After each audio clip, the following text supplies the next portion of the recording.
renunciando a la impiedad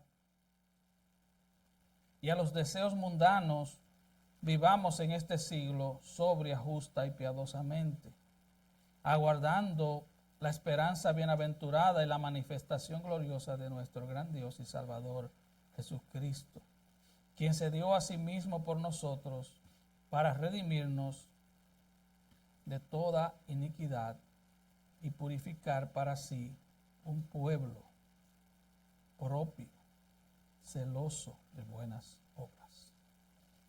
Padre, gracias por tu palabra.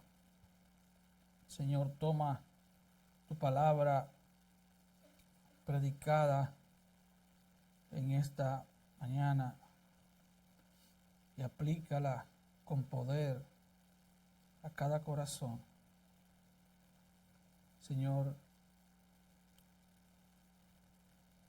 el predicador, la traductora, necesitamos urgentemente tu gracia para poder transmitir de manera sencilla y profunda a la vez este glorioso mensaje de la gracia. Padre, te rogamos que lo hagas, porque te lo pedimos en el nombre de Cristo. Amén.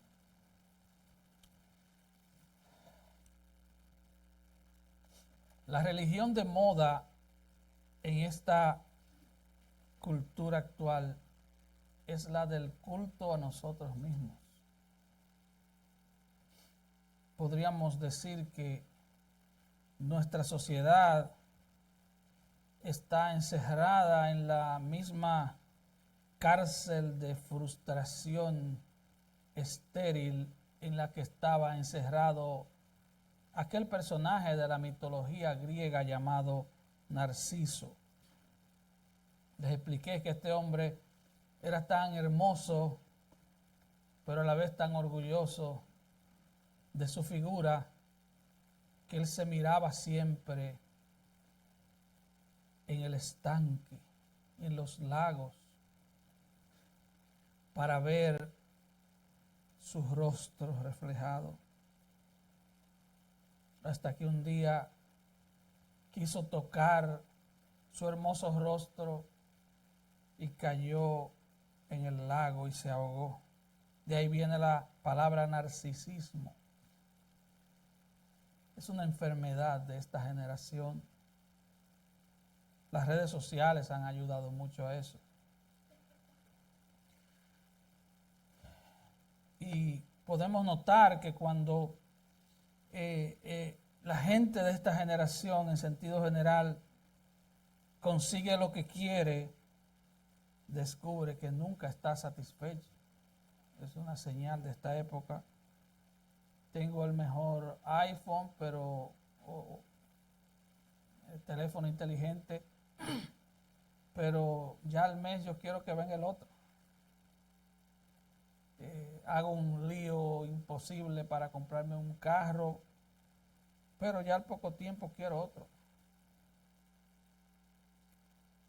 Alguien dijo, la verdad del Evangelio de Cristo tiene la intención, escuche bien, de sacar a la gente de la cárcel del egoísmo para llevarla al feliz olvido de uno mismo, que proporciona el amor y la gracia de Dios.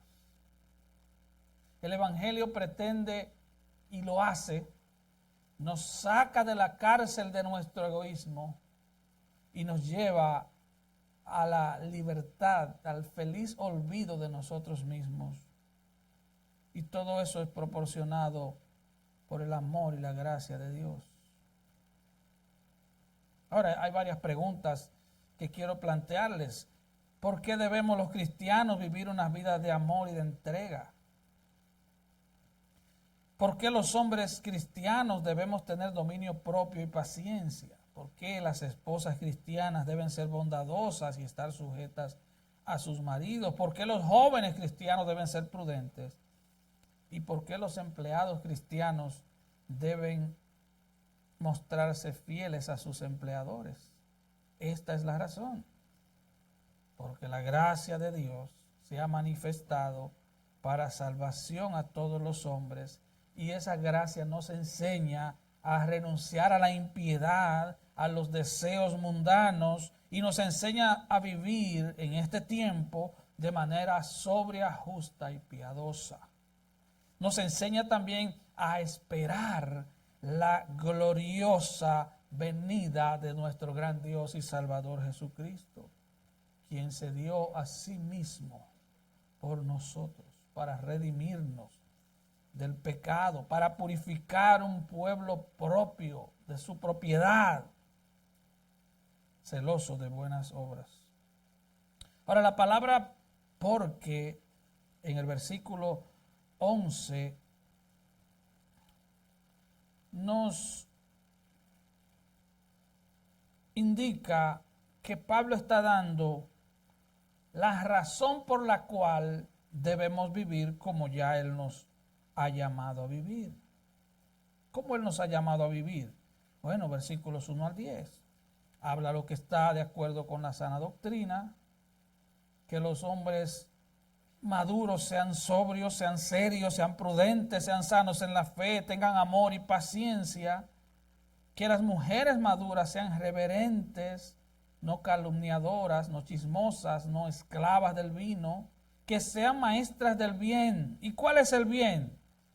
Que enseñen a las mujeres jóvenes a amar a sus maridos y a sus hijos, que las enseñen a ser prudentes, castas, cuidadosas de su casa, buenas, sujetas a sus maridos, para que la palabra de Dios no sea blasfemada. Que los jóvenes sean prudentes, que sean ejemplo de buenas obras, que muestren integridad y seriedad, para que el adversario se avergüence y no tenga nada malo que decir de nosotros. Que los empleados agraden en todo a sus empleadores, que no sean respondones, para que en todo adornen la doctrina de Cristo. Así que la motivación de la vida piadosa no es el legalismo. No es, yo tengo que hacerlo así porque si no me va a caer un rayo y me va a matar. No. La motivación para vivir vidas cristianas conforme a nuestro llamado es la gracia de Dios. Y Pablo ve en estos versículos, ve la gracia de Dios como un hecho del pasado que tiene una significación o un significado presente. Vamos a ver el punto número 1. Gracia que nos salva del castigo del pecado. Porque la gracia de Dios se ha manifestado para salvación a todos los hombres. La gracia de Dios se ha manifestado ante nosotros, dice Pablo. Y esa gracia nos educa, nos enseña, nos entrena para vivir. Nos motiva. En este pasaje, la gracia es una persona. Es Cristo. Vea el versículo 14 al final de nuestro texto. Quien se dio a sí mismo por nosotros. ¿Quién? Cristo. Así que la gracia está aquí personificada, valga la redundancia, en la persona de nuestro gran Dios y Salvador Jesucristo. Uno de los pasajes más hermosos de todo el Antiguo Testamento en referencia al tema de la gracia de Dios es Miqueas 7, 18 al 19. ¿Qué Dios como tú, que perdona la maldad y olvida el pecado del remanente de su heredad? No retuvo para siempre su enojo, porque se deleita en misericordia. Él volverá a tener misericordia de nosotros, sepultará nuestras iniquidades y echará en lo profundo del mar todos nuestros pecados. Eso es el Antiguo Testamento. Él se deleita en misericordia. Escucha, si tú estás sin Cristo, Dios no se deleita en mandar gente al infierno. Él se deleita en misericordia. Él se deleita en amor. Él se deleita en gracia. Su deleite es salvar. Los cristianos creemos que la salvación es 100% por gracia. Martín Lutero escribió en su libro La esclavitud de la voluntad que la salvación solo por gracia es la bisagra sobre la cual gira todo lo demás. Todas las demás enseñanzas de la Biblia giran sobre la bisagra de la salvación solo por gracia. Entendamos, hermanos, que la condición del hombre sin Dios no es que el hombre es un desadaptado social, como dirían los psicólogos. El hombre sin Dios está totalmente perdido. No un poco perdido, no más o menos perdido. Según Efesios 2, el hombre sin Dios está muerto. Ni siquiera dice que está enfermo. Ni siquiera dice que está gravemente enfermo. Efesios 2 dice que está muerto. Estábamos muertos en nuestros delitos y pecados, Efesios 2:1. Un muerto no reacciona. No tiene emociones. Mi esposa y yo regresamos de un funeral hace unos días, bien lejos. Y las únicas emociones que vimos fueron las de los parientes y amigos. El muerto no tenía emociones. El muerto no oye, no ve, no escucha, no siente, no respira. Su corazón no late, no tiene signos vitales. Esa es la condición del ser humano sin Dios. Escucha el mensaje del Evangelio y es como escuchar un cuento cualquiera, no le da ni cosquillas. Está muerto a la voz de Dios. Es como Ezequiel ante el valle de los huesos secos. Son huesos secos sin vida. No oye, no escucha, no reacciona ante la palabra de Dios. Cree que la palabra de Dios es para otros, no para él o ella. Ante ese diagnóstico de muerte espiritual, vemos que solo la gracia de Dios nos puede dar vida. Alguien que está en Efesios 2:1 necesita un milagro sobrenatural de la gracia de Dios. Solo la gracia de Dios puede darle vida. Es por eso que ese versículo, Efesios 2:1, comienza diciendo, y Él os dio vida a vosotros, significando que estaba muerto. Así que el tema de hoy es la manifestación de la gracia de Dios. Agustín de Hipona escribió, la gracia de Dios a través de nuestro Señor Jesucristo necesita ser entendida, y escuche, como aquella cosa única que permite que el hombre sea liberado del pecado y sin la cual el hombre no puede hacer ninguna cosa buena, ya sea de pensamiento, de voluntad, de afectos o de obras. Es aquella cosa única que permite que el hombre sea liberado del pecado y sin la cual el hombre no puede hacer ninguna cosa buena, ya sea de pensamiento, de voluntad, de afectos o de obras. La marca que distingue la fe cristiana es la gracia.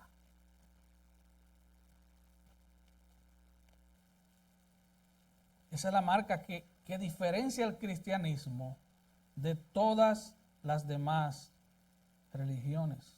En todas las religiones, excepto en el cristianismo, el hombre tiene que hacer algo para ganarse su salvación. Solo en el cristianismo la salvación se recibe por gracia aparte de las obras. En el budismo, tú necesitas 8 pasos para liberarte de tus deseos egoístas. En el hinduismo, tú necesitas sufrir para purificar tu karma. En el Islam, tú necesitas hacer las obras que Alá demanda que se hagan, y al final, tú todavía no sabes si vas a la salvación o a la condenación, porque todo dependerá cuando Alá y tú se encuentren y Alá pese tus obras buenas y tus obras malas y decida entonces a dónde tú vas. El catolicismo romano enseña que sí, que tú necesitas la gracia, que tú eres salvo por gracia, plus gracia más esto, más aquello, más lo otro. Al fin y al cabo, son religiones que necesitan obras para la salvación.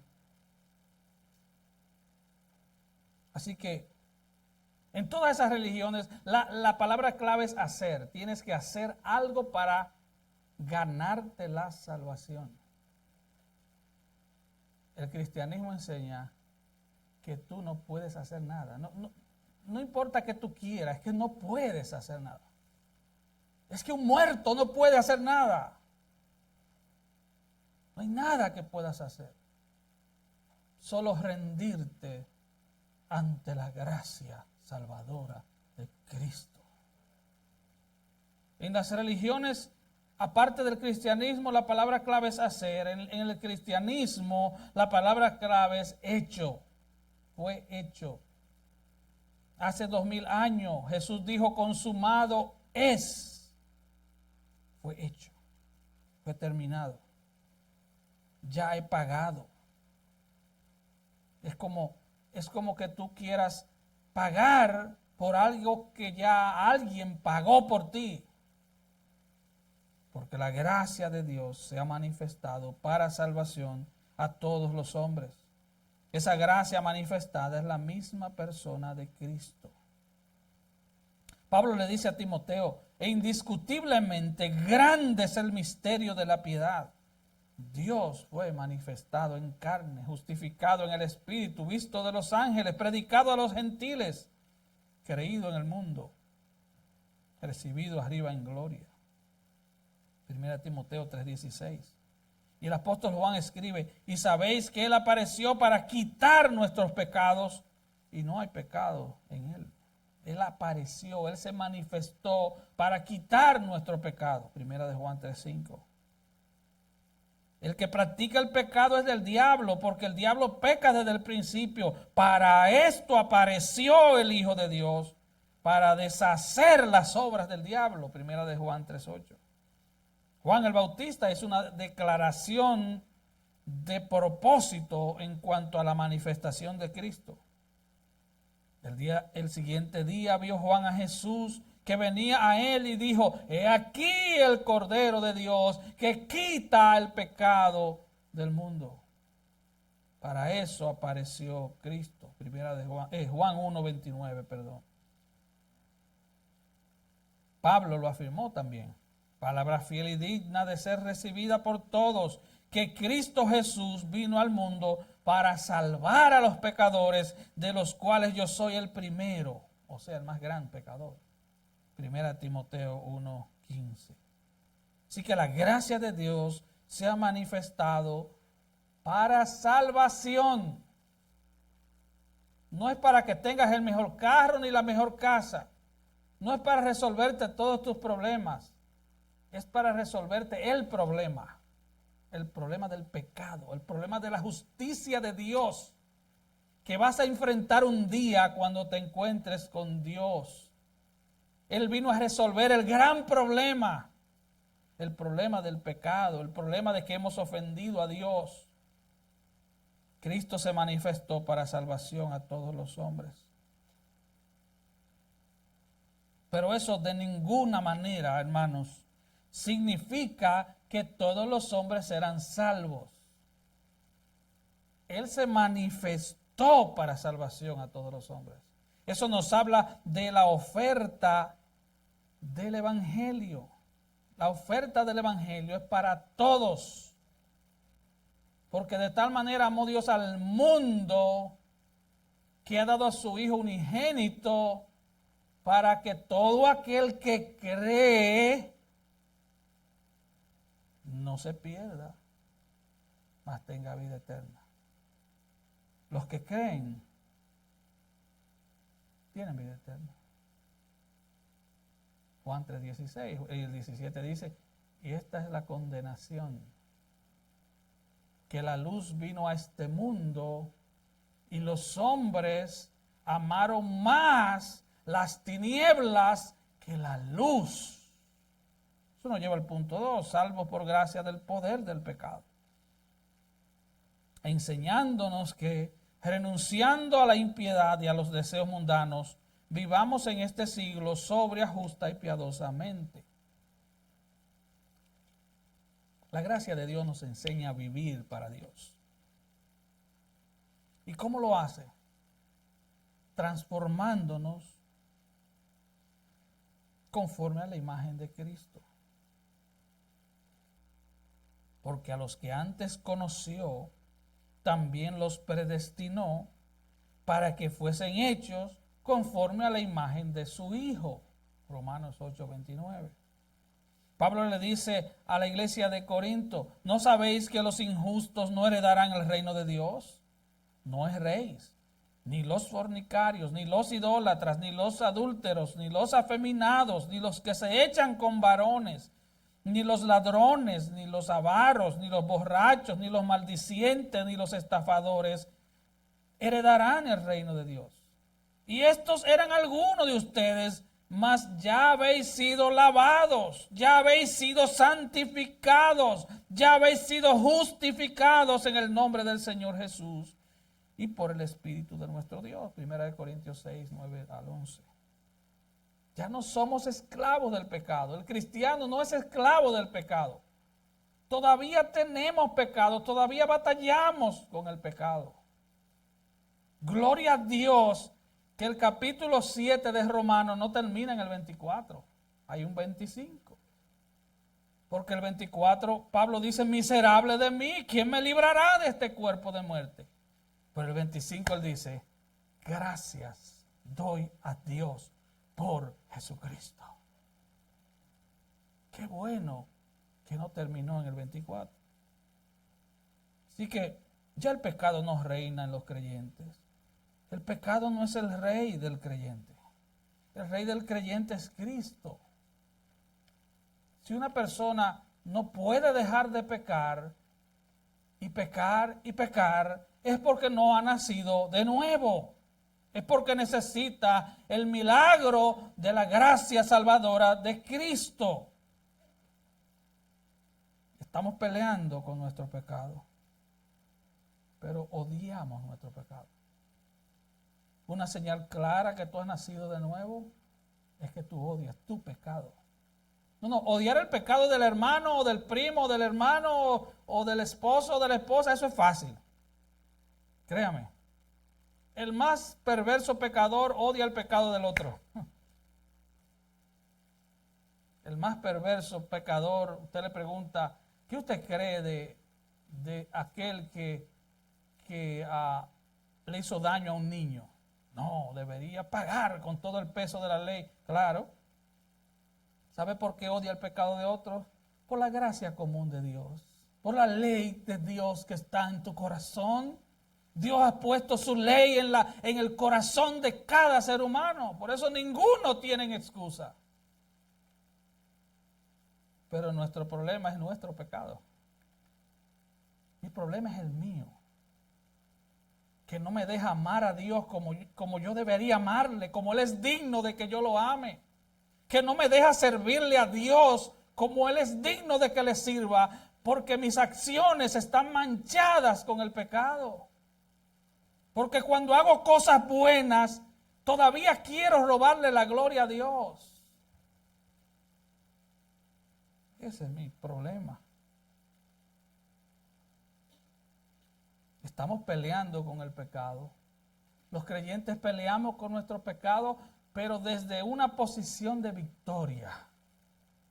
Pablo le dice a Timoteo, al final de su carta, al final de su vida, le dice, pelea la buena batalla de la fe. Es una buena batalla. El Señor nos ha asegurado la victoria, pero tenemos que pelearla.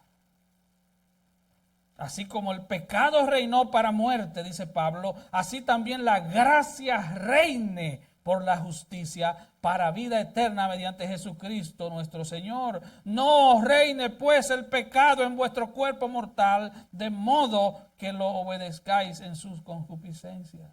Romanos 5, 21 y 6, 12. Si algún joven no entiende la palabra pecado, todo lo que deshonra a Dios es pecado.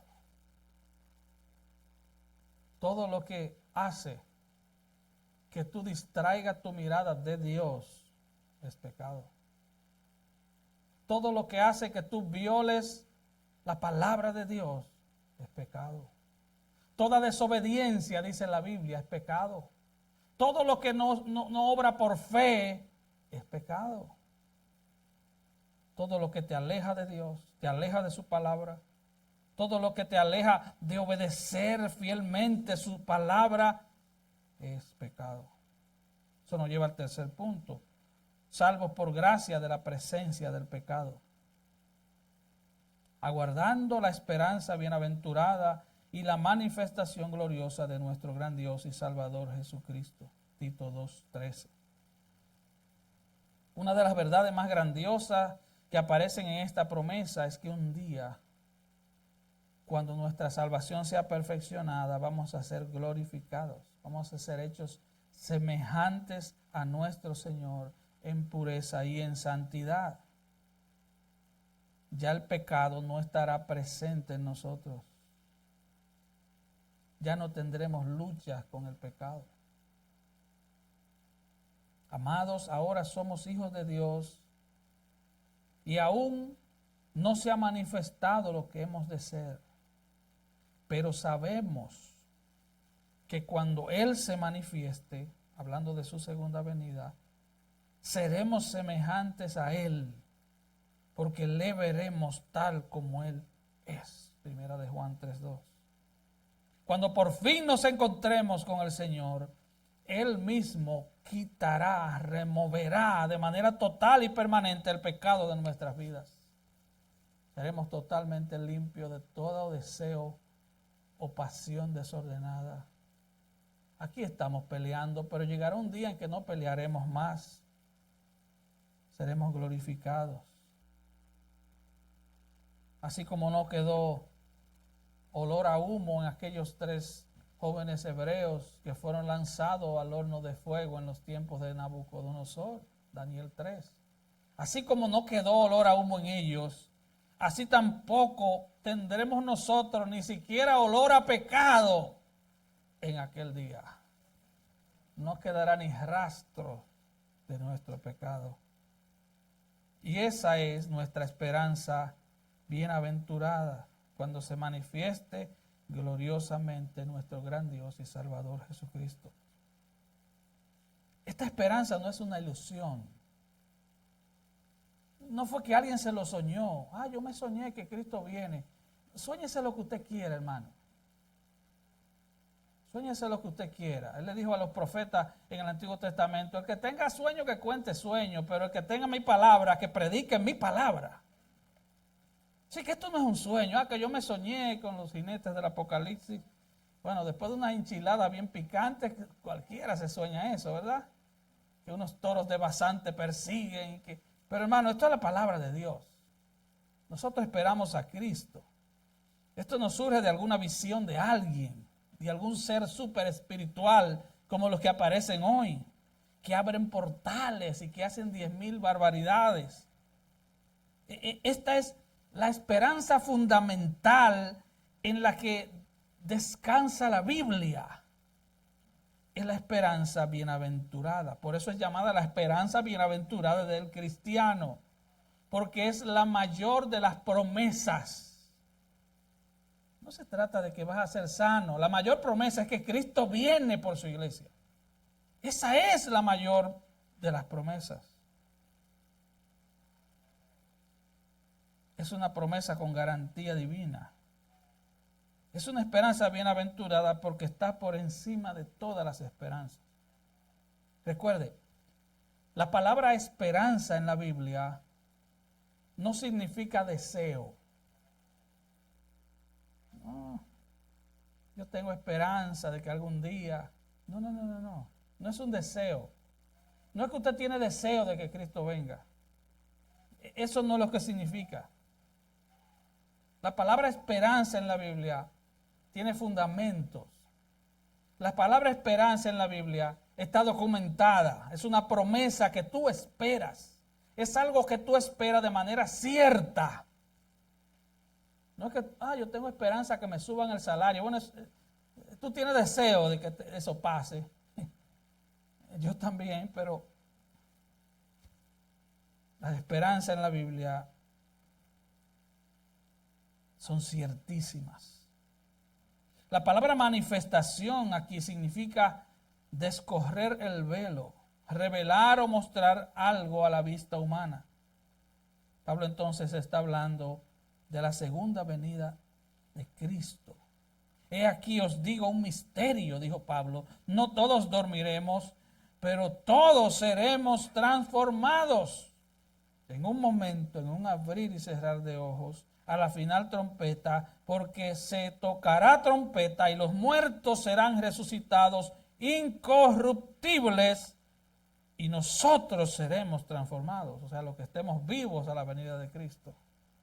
Esto nos habla del retorno glorioso de Cristo. Dice, no todos dormiremos, no todos vamos a morir, habrá gente viva. Él esperaba a Cristo en ese momento. Primera de Corintios 15, 51 y 52. Pablo le dice a los filipenses, más nuestra ciudadanía está en los cielos, de donde esperamos también al Salvador, al Señor Jesucristo. Tú no eres de aquí, hermano. Nosotros no somos de aquí.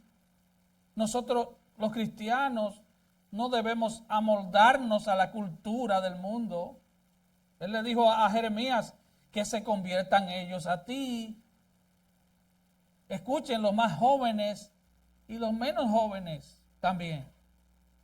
Nosotros no podemos seguir la corriente del mundo. ¿Qué tal serie? ¿Qué tal moda? Que fulano hizo esto, que aquello está de moda, que yo quiero esto, que yo quiero aquello. Pablo dice en Romanos 12 que busquemos que nuestra mente sea transformada para que conozcamos la voluntad de Dios, que es agradable, que es buena, que es perfecta.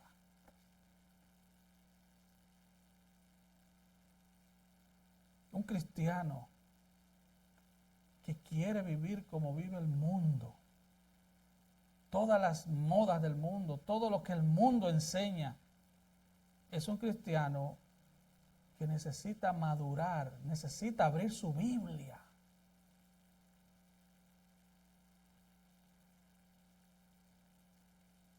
Pablo dice, nuestra ciudadanía está en los cielos y de ahí esperamos a Cristo, el cual transformará este cuerpo, el cuerpo de la humillación nuestra, este cuerpo que se enferma, este cuerpo que tiene malos deseos, este cuerpo que quiere pecar, el cual transformará el cuerpo de la humillación nuestra para que sea semejante al cuerpo de la gloria suya por el poder con el cual puede también sujetar a sí mismo todas las cosas. Filipenses 3, 20 y 21. No somos de aquí, hermano. ¿Cómo vas a alcanzar a los perdidos si tú vives como un perdido? ¿Cómo vas a alcanzar al que no conoce a Cristo si tú vives de tal manera que la gente no te distingue como uno que conoce a Cristo? ¿Cómo tú le vas a enseñar a alguien que el evangelio de Cristo te ha transformado si tú no vives de esa manera? Es como que tú seas promotor de pasta dental, pero tú andes con los dientes con sarro, todos negros, sucios.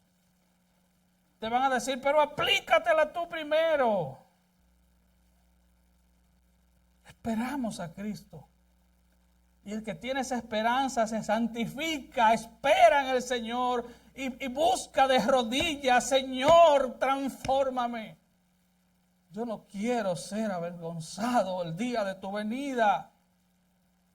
Esto es para los jóvenes también.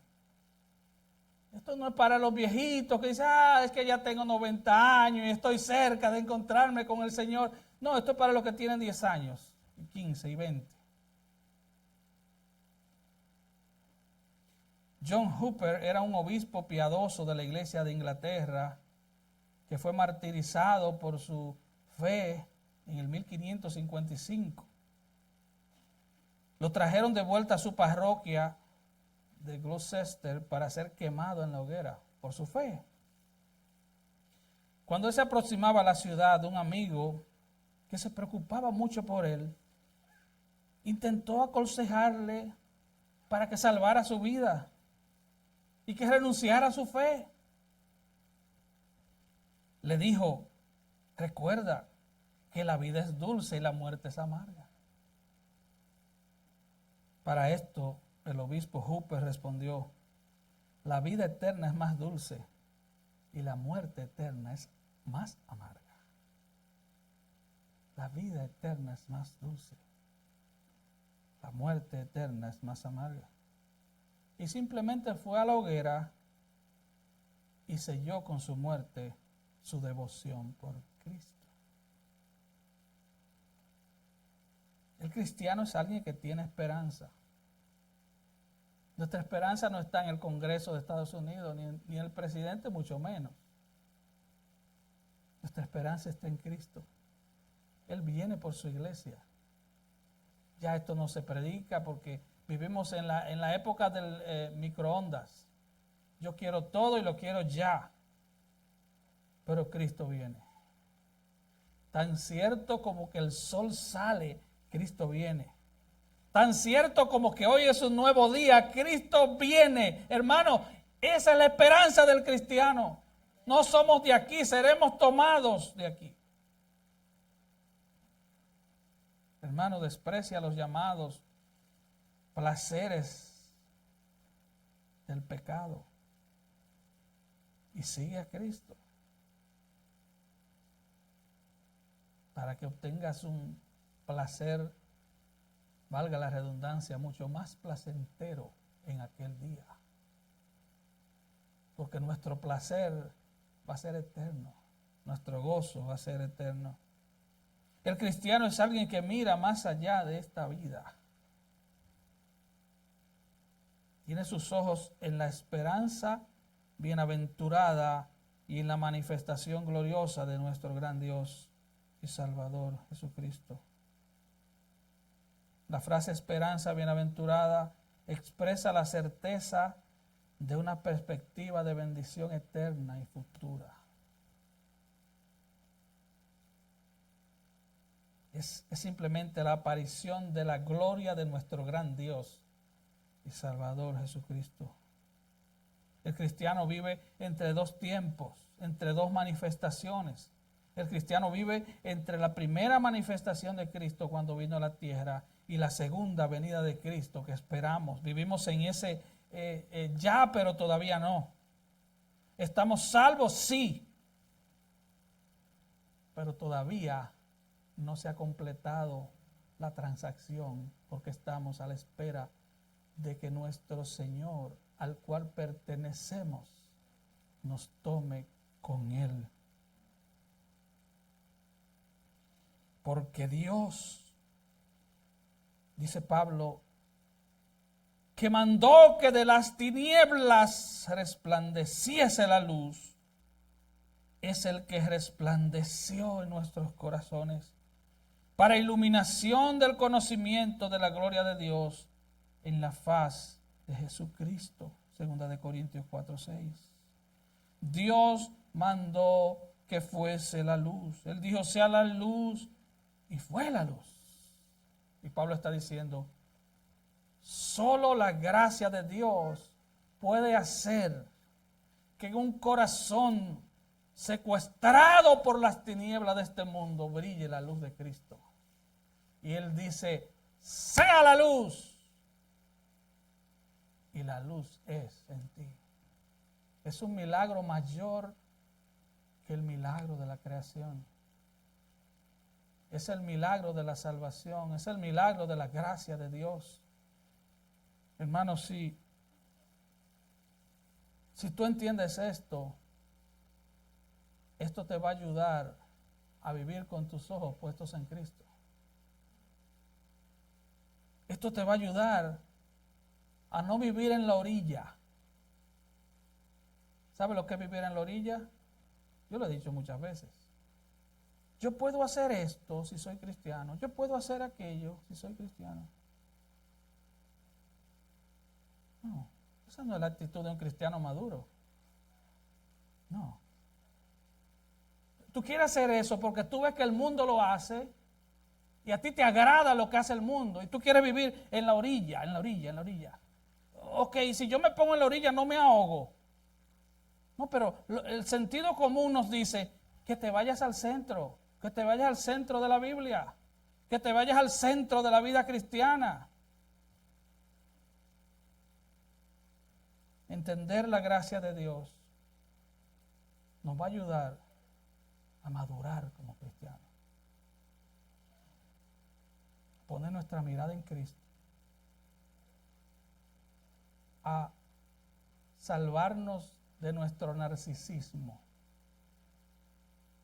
De pensar que yo puedo vivir mi vida como yo quiera. Pero vengo a la iglesia. Yo soy mayor de edad. Nadie se tiene que meter conmigo. Dios se puede meter contigo porque Él te creó. Tú eres propiedad de Él, aunque tú lo rechaces y te vayas al infierno, Él te pertenece. Tú le perteneces a Él. Él te creó. Él tiene no solo el título de propiedad tuyo, sino de todo el universo. Él es Dios, punto. Así que Dios, a través de su palabra, tiene ese derecho. ¿Quién le dio ese derecho? Él mismo. Él no necesita pedirle permiso a nadie. Él es Dios.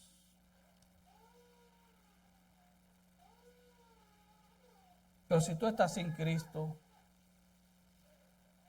tú estás en tinieblas. Si tú estás en tinieblas, clama a Dios por ayuda. Clama a Dios por misericordia. Dile, Señor, pecado. He vivido en pecado. He vivido alejado de ti. Y no vayas a pensar ni por un segundo que estoy hablando de pecados escandalosos que salen en Facebook y en el noticiario. Estoy hablando de vivir de espaldas a Dios y de espaldas a su palabra. Si tú has vivido así, este es el día de salvación. Ven a Cristo el Señor. Él puede mandar que en tus tinieblas sea la luz. Él puede declarar sobre ti, sea la luz, y va a ser la luz en ti. Y Cristo va a alumbrar tus tinieblas y vas a ser lavado con la sangre preciosa de Cristo y le vas a servir y su gracia te va a sostener hasta el día en que Él te diga, ven buen siervo y fiel, entra en el gozo de tu Señor. Oh, no te vayas de aquí sin Cristo. No hay nadie que rechace a Cristo y le vaya bien. No hay nadie. No hay nadie que rechace a Cristo y le vaya bien. Mira a Israel como un pequeño ejemplo. Inclinemos nuestros rostros en oración. Buen Dios y Padre nuestro. Oh Señor, gracias por enviar a Cristo. Gracias por cambiar nuestros corazones de piedra por corazones de carne. Oh, mira mis preciosos hermanos. Yo te ruego, Señor, que seas tú obrando. Tú eres que pones el querer como el hacer en nosotros. Tú eres quien transforma nuestras almas. Ayúdanos, Señor, a través de tu gracia, a vivir de tal manera que seamos como vitrinas de Dios en Cristo, exhibidores de Dios, para que el mundo pueda leer tu gracia en nosotros para que el mundo pueda ver nuestras buenas obras y el Padre sea glorificado. Padre, llévanos con bien a casa esta tarde y tráenos con bien esta noche. Y que tu gracia sea abundante sobre nosotros.